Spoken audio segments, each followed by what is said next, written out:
俺は強いと思ってた。死に時を選べるくらいには強いと思ってたんだ。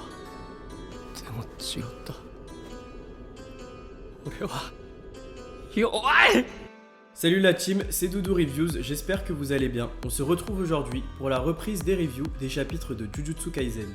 Il s'est passé pas mal de choses dans les derniers chapitres, donc on a plusieurs éléments à évoquer dans cette vidéo. Je précise au cas où que cette vidéo spoil le manga, donc si tu es juste à l'animé, quitte cette vidéo très rapidement. Sinon je voulais aussi vous dire que je préfère attendre que plusieurs chapitres sortent avant de faire un point avec vous. Ça me permet de faire des vidéos plus denses qui englobent plusieurs chapitres. Je pense que je sortirai à peu près une review tous les 3-4 chapitres, comme ça je les évoquerai tous d'un coup. Je profite aussi du début de la vidéo pour, comme d'habitude, vous inviter à vous abonner et à activer la cloche de notification si ce n'est pas déjà le cas.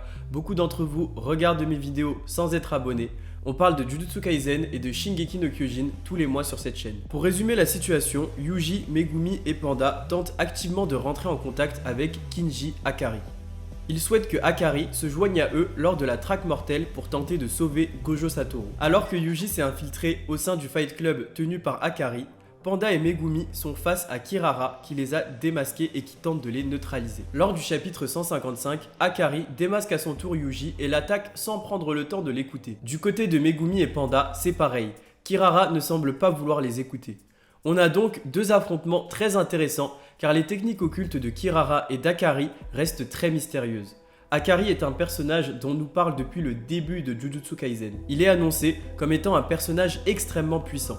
Yuta dira même que la puissance d'Akari est supérieure à la sienne si Akari décide de se battre sérieusement. Ainsi, c'est sûr que c'est un personnage qui va avoir énormément de poids dans l'histoire. Ces chapitres sont très intéressants et ils soulèvent pas mal de questions concernant Akari et Kirara, notamment à propos de leur technique occulte. Personnellement, j'ai vraiment bien aimé ces chapitres et j'ai adoré la partie où Yuji se qualifie de rouage. Je trouve ça super intéressant qu'un personnage principal de shonen se qualifie ainsi, mais nous reviendrons sur cette idée plus tard dans la vidéo. Nous allons donc essayer de déchiffrer tout ça ensemble dans cette vidéo. Ainsi, si tu veux bien comprendre les chapitres 156 et 157 de Jujutsu Kaisen, tu es au bon endroit. Donc sans plus attendre, rentrons dans le vif du sujet. Ohio.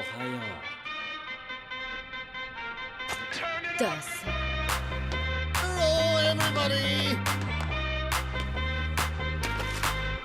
Somebody save your soul 'cause you've been sending me a city. I know too many troubles, all these lovers got you losing control. You like the drug, the luxury, my sugar.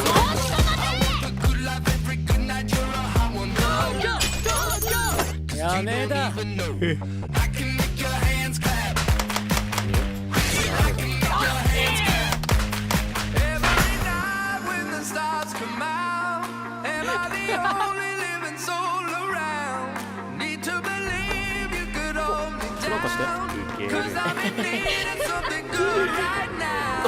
We could be screaming till the sun comes out. And when we wake, we'd be the only. Let's say your friend James Brown. ぶっちゃけ私はどうでもいい。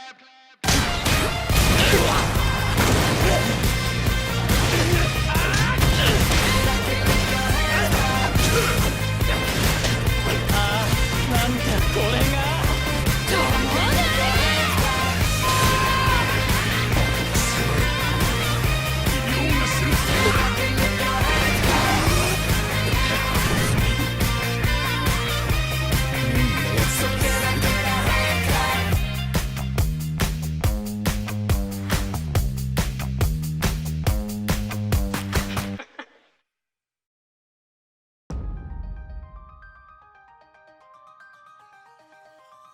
Dans le chapitre 156, on retrouve Megumi face à Kirara.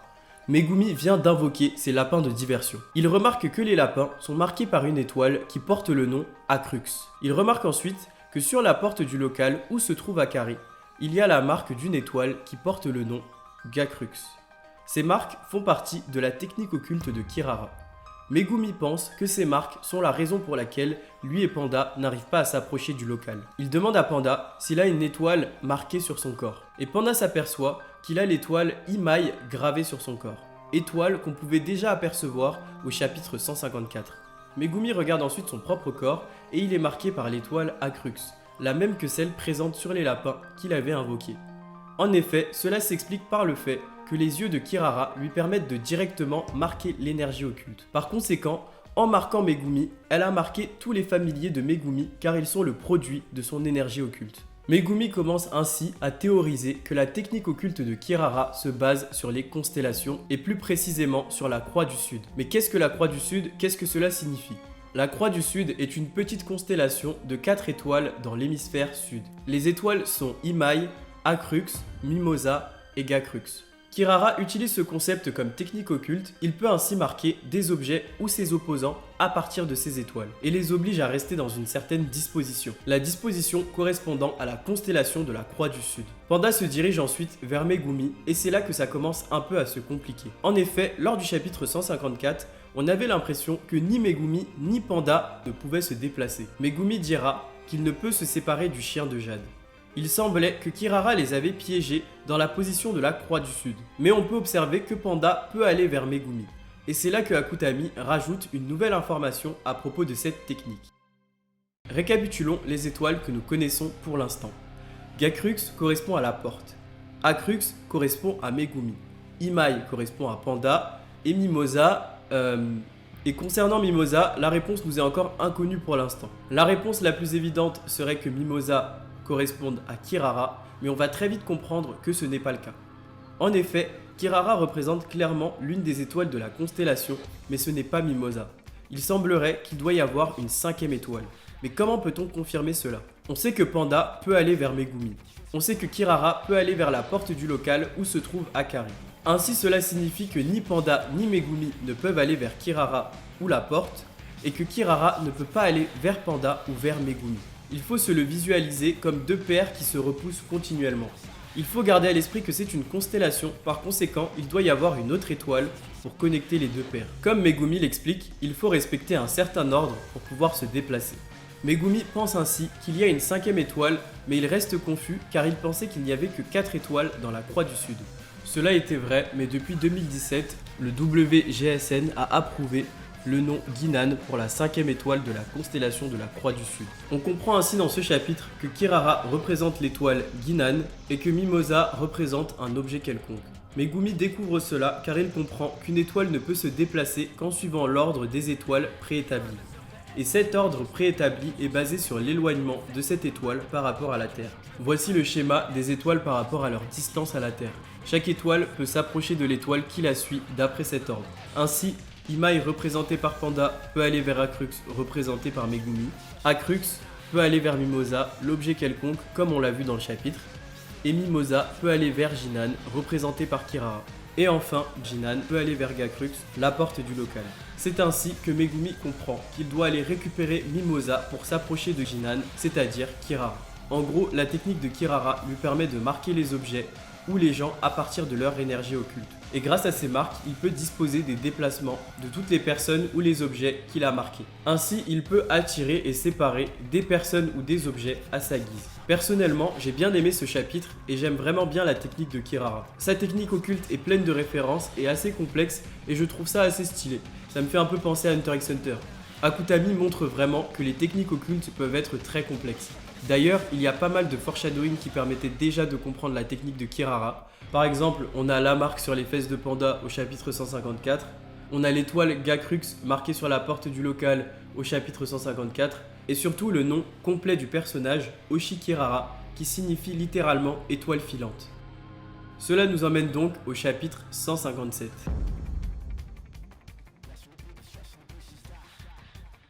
Au début du chapitre 157, Kirara nous précise un aspect de sa technique. En effet, on comprend que lorsque deux personnes ou deux objets sont marqués par la même étoile, c'est la personne ou l'objet le plus faible en énergie occulte qui converge vers l'autre. Megumi explique ainsi qu'au début, il se faisait attirer par son chien de jade, mais que lorsqu'il a renforcé son corps avec de l'énergie occulte, l'inverse s'est produit. Megumi a donc complètement percé à jour la technique de Kirara. Je trouve que dans ce nouvel arc, Megumi a l'air beaucoup plus investi et beaucoup plus perspicace. Shibuya a vraiment permis au personnage d'évoluer et il a vraiment l'air beaucoup plus fort. Désormais, il peut par exemple sortir des ombres de ses adversaires et il maîtrise de mieux en mieux sa technique occulte. Directement, Megumi n'hésite pas à s'agenouiller devant Kirara pour lui demander son aide. On comprend bien que Megumi souhaite vraiment sauver Tsumiki. Ça a l'air d'être un objectif qui le rend réellement plus fort. J'ai hâte de voir son évolution pendant la traque mortelle, je pense qu'il nous réserve des vraies dingueries. Alors que Kirara venait tout juste d'accepter d'écouter Megumi, Yuji se fait propulser hors du local. A partir de là, le chapitre se focus davantage sur le duel entre Akari et Yuji. Akari frappe Yuji à plusieurs reprises avec ses poings concentrés en énergie occulte. Mais Yuji continue de se relever et n'abandonne pas. Akari est d'ailleurs très impressionné par la volonté de Yuji. Concernant la technique occulte d'Akari, on n'a pas énormément d'informations. Les seuls indices qu'on a, c'est qu'Akutami avait déclaré que sa technique occulte était extrêmement puissante et que Kirara, au chapitre 155, explique que sa technique n'est pas conventionnelle. La technique d'Akari doit donc être quelque chose d'assez novateur, assez original. Lorsqu'Akari avait fait apparaître des portes autour de Yuji, je me suis dit que sa technique occulte devait avoir un lien avec la télékinésie ou quelque chose du genre. Mais comme il est dit que sa technique n'est pas conventionnelle, peut-être qu'elle a aussi un lien avec le pari ou le jeu pour suivre le caractère du personnage. C'est vrai qu'on peut se demander pourquoi Akari a utilisé des portes pour combattre Yuji. Peut-être qu'il peut invoquer des objets de manière très aléatoire, à l'image de la technique de Kaito dans Hunter x Hunter. Enfin, j'ai pas vraiment de théorie, donc si vous avez des idées, n'hésitez pas à me les mettre en commentaire. Ce qui est très intéressant dans le chapitre 157, c'est qu'on comprend vraiment que Shibuya a eu un impact énorme sur les personnages de Jujutsu Kaisen. Yuji a vraiment beaucoup évolué depuis le début du manga. Il explique à Akari que c'est un rouage, que son rôle est simplement d'aider les exorcistes à exorciser les fléaux. C'est vraiment rare de voir le personnage principal d'un shonen se qualifier de rouage. Le plus impressionnant, c'est que Yuji ne dit pas ça en étant triste ou pour se plaindre, il explique simplement que c'est son rôle. Akari surenchérit en expliquant que même Gojo considère qu'Akari possède plus d'énergie occulte que les autres. Par conséquent, Yuji ne devrait pas se relever après avoir encaissé ses attaques. Mais Yuji se relève encore une fois en expliquant qu'il doit endosser son rôle de rouage. Il remplit simplement sa mission en ralliant Akari à leur cause.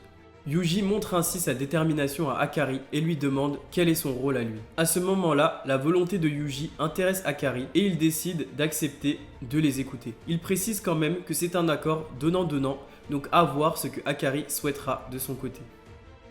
Pour moi, Yuji est un personnage vraiment très intéressant et ce que j'aime bien avec lui, c'est qu'on remarque clairement les dégâts de ce qu'il a vécu dans son développement. Il est en constante évolution et depuis Shibuya, on dirait qu'il ne se considère même plus comme un exorciste, mais juste comme un rouage. Akari dira lui-même que son regard n'a rien de celui d'un rouage, mais Yuji se qualifie ainsi. Il veut juste aider les exorcistes et sauver des vies pour se racheter entre guillemets d'une certaine manière. Je trouve ça très intéressant, je pense sortir une vidéo d'analyse du personnage de Yuji très bientôt. Voilà la famille, c'était tout pour ces derniers chapitres, j'espère que la vidéo vous a plu. On va parler des chapitres de Jujutsu Kaisen très régulièrement sur cette chaîne. Merci à vous et on se retrouve très vite.